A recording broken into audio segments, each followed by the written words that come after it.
Это особенный родник, про него знают давно. Люди приезжают за чистой и целебной водой из разных уголков республики. Рассказывают, что вода способствует расщеплению камней в почках.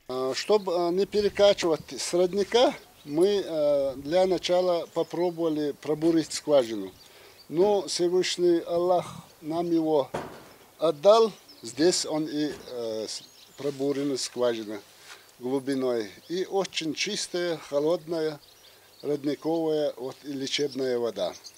Роднику более 300 лет. История о нем передалась от отца к сыну. Заинтересовавшись этими историями, Лёма Валеев решил заняться родником. Он отправил воду на экспертизу в Ставропольский край. Специалисты подтвердили, что горный источник высокого качества и полезен для здоровья. Соответствующие документы, которые сделаны, анализы в Пятигорске и в Москве, институт имени Сисина.